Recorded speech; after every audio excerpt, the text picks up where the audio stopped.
Hi friends, Vaishali ಕಿಚನ್ಗೆ ಸ್ವಾಗತ.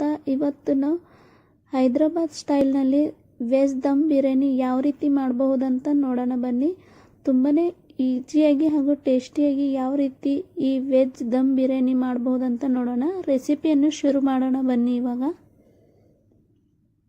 ನಾನು gas on ಮಾಡಿಬಿಟ್ಟು ಒಂದು ಪಾತ್ರೆಯನ್ನು ಇಟ್ಟಿದ್ದೇನೆ. ಇದರಲ್ಲಿ ಇವಾಗ ನಾವು 8 ಕಪ್ನಷ್ಟು ನೀರನ್ನು ಹಾಕಿಕೊಳ್ಳೋಣ.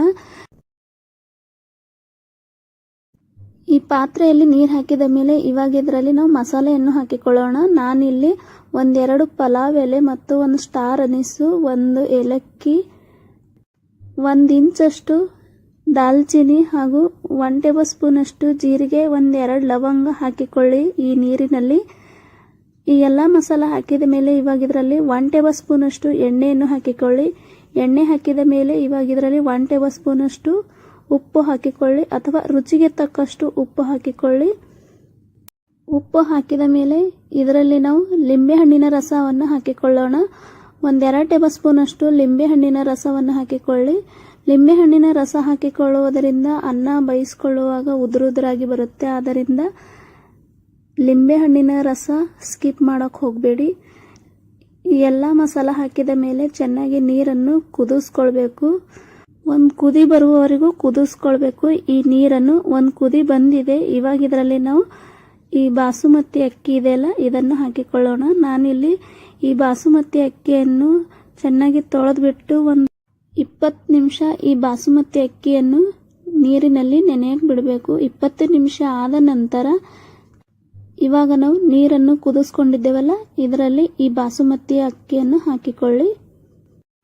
ನಾನಿಲ್ಲಿ ಈ ಬಾಸುಮತಿ ಅಕ್ಕಿ 2 ಕಪ್ನಷ್ಟು ತಗೊಂಡಿದ್ದೇನೆ. ಅಕ್ಕಿ ಹಾಕಿದ ಮೇಲೆ ಇವಾಗ ಇದನ್ನು ಒಂದ್ಸಲ ಈ ರೀತಿ ಚಮ್ಮಚನಿಂದ ಮಿಕ್ಸ್ ಮಾಡ್ಕೊಳ್ಳಿ.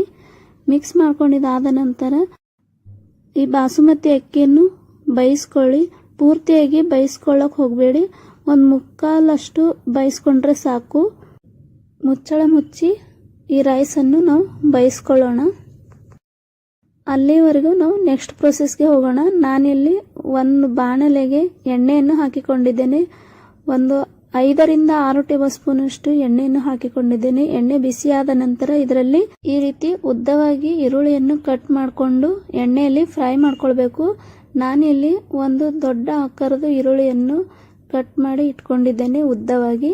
ಇದನ್ನು ಎಣ್ಣೆಯಲ್ಲಿ ಚೆನ್ನಾಗಿ ಗೋಲ್ಡನ್ ಕಲರ್ ಬರುವವರೆಗೂ ನಾವು ಇದನ್ನು ಫ್ರೈ ಮಾಡ್ಕೊಳ್ಬೇಕು. ಬ್ರೌನ್ ಕಲರ್ ಬರುವವರೆಗೂ ಅಥವಾ ಗೋಲ್ಡನ್ ಕಲರ್ ಬರುವವರೆಗೂ ಈ ಈರುಳ್ಳಿಯನ್ನು ಎಣ್ಣೆಯಲ್ಲಿ ಈ ರೀತಿ ಚಮ್ಮಚನಿಂದ ಮಿಕ್ಸ್ ಮಾಡ್ತಾ ಫ್ರೈ ಮಾಡ್ಕೊಳ್ಳಿ. ಈ ರೀತಿ ಈರುಳ್ಳಿಯ ಕಲರ್ ಚೇಂಜ್ ಆಗಬೇಕು. ಇವಾಗ ಇದು ಆಗಿದೆ. ಇದಕ್ಕಿಂತ ಜಾಸ್ತಿ ಫ್ರೈ ಮಾಡ್ಕೊಳ್ಳೋಕೆ ಹೋಗಬೇಡಿ. ತುಂಬ ಸೀದೋಗ್ಬಿಡುತ್ತೆ. ಜಾಸ್ತಿ ಮಾಡೋದರಿಂದ ಕಪ್ಪಾಗ್ಬಿಡುತ್ತೆ. ಆಮೇಲೆ ತಿನ್ನುವಾಗ ಬಿರಿಯಾನಿ ಕಹಿ ಬಂದ್ಬಿಡುತ್ತೆ. ಆದ್ದರಿಂದ ಇಷ್ಟಾದರೆ ಸಾಕು. ಇವಾಗ ನಾವು ಇದನ್ನು ಒಂದು ಪ್ಲೇಟ್ಗೆ ತೆಗೆದುಕೊಳ್ಳೋಣ. ಈರುಳ್ಳಿಯನ್ನು ಪೂರ್ತಿಯಾಗಿ ಪ್ಲೇಟ್ಗೆ ತೆಗೆದುಕೊಂಡಿದ್ದೇನೆ ಇಲ್ಲಿ ನಾನು. ಇವಾಗ ನಾವು ಅನ್ನವನ್ನು ಕುದಿಯಕ್ಕಿಟ್ಟಿದ್ದೇವಲ್ಲ ಅದನ್ನು ನೋಡೋಣ ಬನ್ನಿ. ಇಲ್ಲಿ ನೋಡ್ತಾ ಇರಬಹುದು ಈ ಬಾಸುಮತಿ ರೈಸ್ ಮುಕ್ಕಾಲಷ್ಟು ಕುದ್ದಿದೆ. ಈ ರೈಸನ್ನು ಜಾಸ್ತಿ ಬೇಯಿಸ್ಕೊಳ್ಳೋಕೆ ಹೋಗಬಾರ್ದು. ಈ ರೀತಿ ಕೈಯಿಂದ ಈ ಅಕ್ಕಿಯನ್ನು ಕಟ್ ಆಗ್ತಾ ಇದ್ರೆ ಸಾಕು. ಈ ಅನ್ನವನ್ನು ಇಷ್ಟಾದರೆ ಸಾಕು. ಇದನ್ನು ನಾವು ಒಂದು ಜಲಡಿಗೆ ಈ ನೀರನ್ನು ತೆಗೆದುಕೊಳ್ಳೋಣ ಅಥವಾ ಈ ರೀತಿ ನೀರನ್ನು ಎಲ್ಲ ಜಾನಿ ಈ ರೀತಿ ನೀವು ತೆಗೆದುಕೊಳ್ಳಿ ಒಂದು ತಟ್ಟೆಯಲ್ಲಿ. ಮೊದಲಿಗೆ ಇಲ್ಲಿ ನಾನು ಒಂದು ಬೌಲ್ನಲ್ಲಿ ತೆಗಿತಾ ಇದ್ದೇನೆ. ಆಮೇಲೆ ತಟ್ಟೆಯಲ್ಲಿ ಚೆನ್ನಾಗಿ ಸ್ಪ್ರೆಡ್ ಮಾಡಿ ಹಾಕಿಕೊಳ್ಬೇಕು ತಣ್ಣಗಾಗಲು. ಈ ರೈಸನ್ನು ತೆಗೆದುಕೊಂಡಾದ ಮೇಲೆ ಇವಾಗ ನಾವು ಆನಿಯನ್ ಅನ್ನು ಫ್ರೈ ಮಾಡಿದ್ದೇವಲ್ಲ ಬಾಣಲೆಯಲ್ಲಿ, ಅದೇ ಬಾಣಲೆಯನ್ನು ನಾನಿಲ್ಲಿ ಕಾಯಕ್ಕಿಟ್ಟಿದ್ದೇನೆ. ಇದರಲ್ಲಿ 1-2 ಟೇಬಲ್ ಸ್ಪೂನ್ ಅಷ್ಟು ಎಣ್ಣೆ ಮತ್ತು 1 ಟೇಬಲ್ ಸ್ಪೂನ್ ಅಷ್ಟು ತುಪ್ಪವನ್ನು ಚೆನ್ನಾಗಿ ಗರಂ ಮಾಡ್ಕೊಂಡಿದ್ದೇನೆ.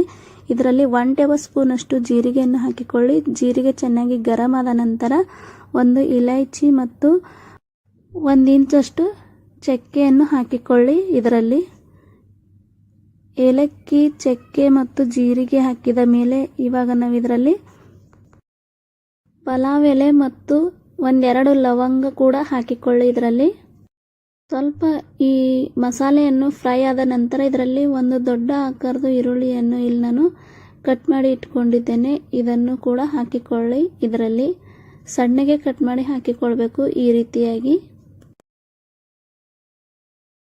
ಈರುಳ್ಳಿ ಹಾಕಿದ ಮೇಲೆ ಚೆನ್ನಾಗಿ ನಾವು ಇದನ್ನು ಗೋಲ್ಡನ್ ಕಲರ್ ಬರುವವರೆಗೂ ಈ ಈರುಳ್ಳಿಯನ್ನು ನಾವು ಫ್ರೈ ಮಾಡ್ಕೊಳ್ಬೇಕು. ಈರುಳ್ಳಿ ಸ್ವಲ್ಪ ಸಾಫ್ಟ್ ಆದ ನಂತರ ಅಥವಾ ಫ್ರೈ ಆದ ನಂತರ ಇದರಲ್ಲಿ 1 ಟೇಬಲ್ ಸ್ಪೂನ್ ಅಷ್ಟು ಜಿಂಜರ್ ಗಾರ್ಲಿಕ್ ಪೇಸ್ಟನ್ನು ಹಾಕಿಕೊಳ್ಳಿ. ಹಸಿ ಶುಂಠಿ ಮತ್ತು ಬೆಳ್ಳುಳ್ಳಿ ಪೇಸ್ಟನ್ನು ಹಾಕಿಕೊಂಡು ಮತ್ತೆ ಚೆನ್ನಾಗಿ ಫ್ರೈ ಮಾಡ್ಕೊಳ್ಬೇಕು. ಫ್ರೈ ಆದ ನಂತರ ಇಲ್ಲಿ ನಾನು 2 ಹಸಿ ಮೆಣಸಿನಕಾಯಿಯನ್ನು ಈ ರೀತಿ ದಪ್ಪವಾಗಿ ಕಟ್ ಮಾಡಿ ಹಾಕಿಕೊಂಡಿದ್ದೇನೆ. ಇದರಲ್ಲಿ ಈ ಹಸಿ ಮೆಣಸಿನಕಾಯಿ ಕೂಡ ಚೆನ್ನಾಗಿ ಫ್ರೈ ಮಾಡ್ಕೊಳ್ಳಿ. ಇದರಲ್ಲಿ ಫ್ರೈ ಆದ ನಂತರ ಇವಾಗ ಇದರಲ್ಲಿ ತರಕಾರಿಯನ್ನು ಹಾಕಿಕೊಳ್ಳೋಣ. ಇಲ್ಲಿ ನಾನು 2 ಕಪ್ ಆಗುವಷ್ಟು ವೆಜಿಟೇಬಲ್ಸ್ ಅನ್ನು ತಗೊಂಡಿದ್ದೇನೆ. ಇದರಲ್ಲಿ ಗೋಬಿ ಮತ್ತು ಆಲೂ, ದಪ್ಪ ಮೆಣಸಿನಕಾಯಿ, ಕ್ಯಾರೆಟ್ ಮತ್ತು ಹಸಿ ಬಟಾಣಿಯನ್ನು ಇದೆ. ಇದನ್ನು ಕಟ್ ಮಾಡ್ಕೊಳ್ಳುವಾಗ ಈ ರೀತಿನೇ ವಿಡಿಯೋದಲ್ಲಿ ಯಾವ ರೀತಿ ನಾನು ಕಟ್ ಮಾಡಿದ್ದೇನಲ್ಲ ಅದೇ ರೀತಿಯಾಗಿ ನೀವು ಕೂಡ ಕಟ್ ಮಾಡಿ ಹಾಕಿಕೊಳ್ಳಿ. ತೀರಾ ಚಿಕ್ಕದಾಗಿ ಕಟ್ ಮಾಡಕ್ಕೆ ಹೋಗಬೇಡಿ. ಈ ರೀತಿ ಕಟ್ ಮಾಡಿದರೆ ತುಂಬ ಚೆನ್ನಾಗಿರುತ್ತೆ.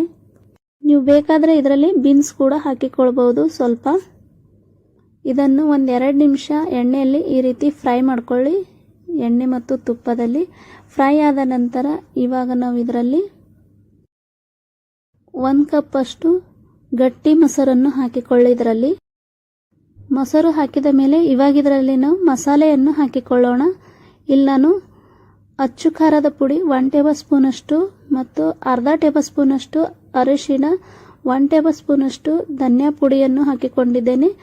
ಈ ಎಲ್ಲ ಮಸಾಲ ಹಾಕಿದ ಮೇಲೆ ಈ ವೆಜಿಟೇಬಲ್ನಲ್ಲಿ ಚೆನ್ನಾಗಿ ಮೊಸರು ಮತ್ತು ಮಸಾಲೆಯನ್ನು ಈ ರೀತಿ ಮಿಕ್ಸ್ ಮಾಡ್ಕೊಳ್ಳಿ. ಈ ರೀತಿಯಾಗಿ ಮಿಕ್ಸ್ ಆದ ನಂತರ ಇವಾಗ ಇದರಲ್ಲಿ ನಾವು 1 ಕಪ್ನಷ್ಟು ನೀರನ್ನು ಹಾಕಿಕೊಳ್ಬೇಕು.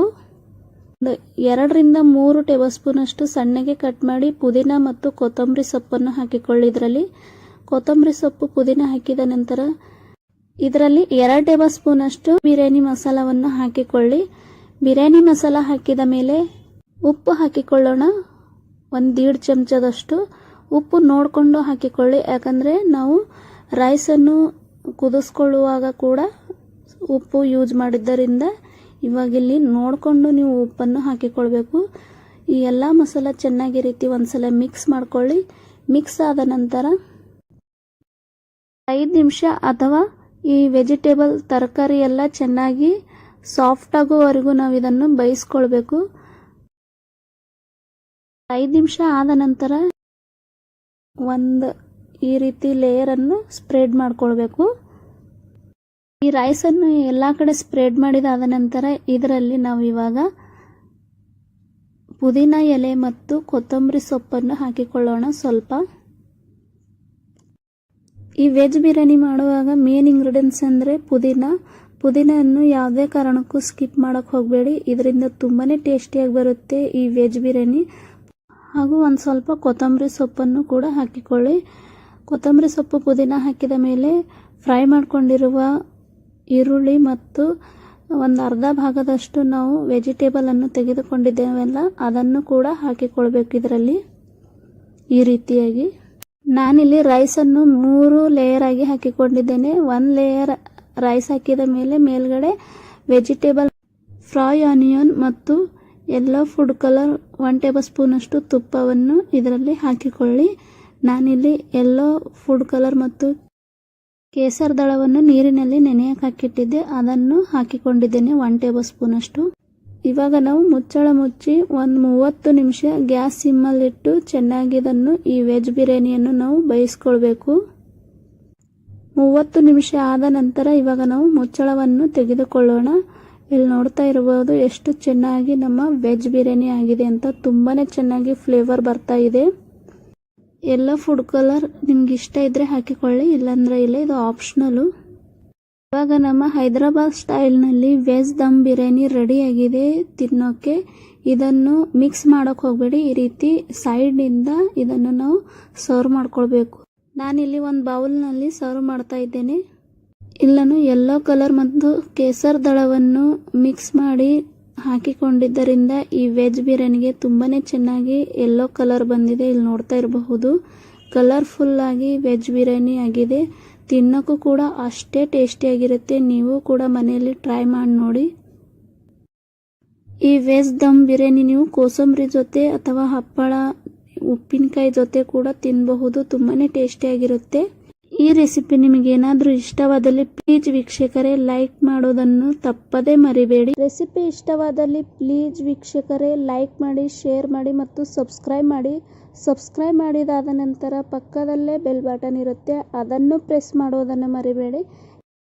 ಮತ್ತೆ ಸಿಗೋಣ ಹೀಗೆ ಒಂದು ಇಂಟ್ರೆಸ್ಟಿಂಗ್ ಆದ ರೆಸಿಪಿ ಜೊತೆಗೆ. Thank you.